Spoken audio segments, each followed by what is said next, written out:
Florida, Representative Byron Donalds joins me now from Naples. Hi, Congressman. Good to see you. Thanks for being here. We are actually getting some breaking news that President Biden has called congressional leaders and is setting up a meeting to talk about the debt ceiling. You are a member of the House Republican Conference.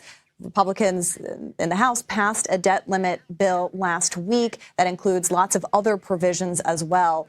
When it comes to negotiating, is there anything in those items that were included in that bill that passed that you would be willing to negotiate away?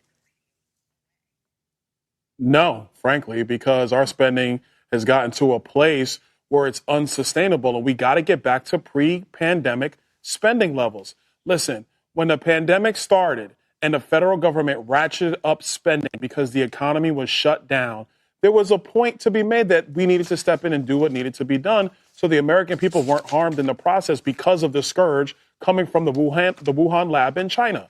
But now that the pandemic is over, it's time to go back to pre-COVID spending levels. This is common sense stuff. Any business, any family would do the same. The president of the United States needs to see the reality, see the writing on the wall, and do the right thing. Congressman, it also, though, included rolling back parts of the Inflation Reduction Act, having work requirements for government programs, cutting the student loan forgiveness program, in addition to those spending cuts. Any of those items, are any of those negotiable?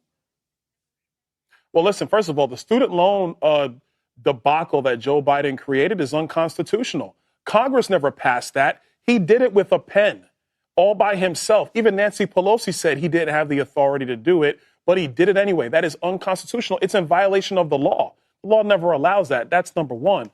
Number two, when it comes to the other provisions, like let's take the Inflation Reduction Act that didn't reduce inflation at all. It's only going to make matters worse.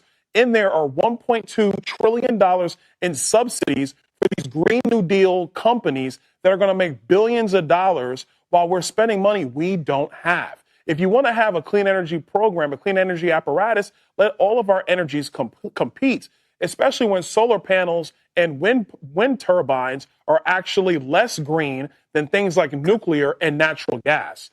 Congressman, you were also, as our viewers remember, when we were watching the fight over McCarthy's speakership, you were very critical of him at the time and withheld your vote, eventually gave it to him. But if he negotiates any of these items away, will he be out of a job?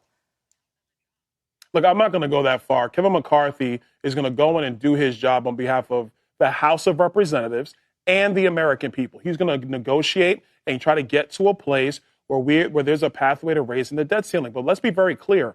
Joe Biden has to take this seriously. This is about Joe Biden way more than it's about Kevin McCarthy.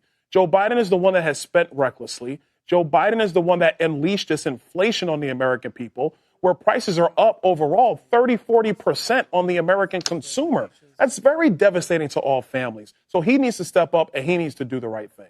And Treasury Secretary Janet Yellen said that we have until early June to get this sorted out. Congress is not in session right now. Are you confident that the U.S. will not default? Would you be okay with a default? Oh, yeah.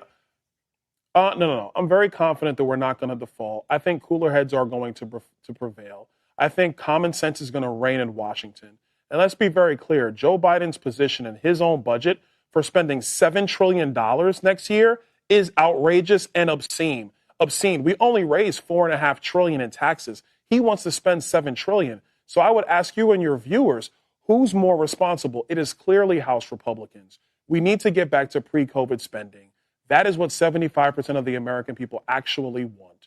And then we can actually go through the other processes of finding ways to further curtail our debt so the American people can thrive. All right. Byron Donalds, Congressman from Florida, we appreciate your time, and we will follow this as the two sides appear to finally be talking.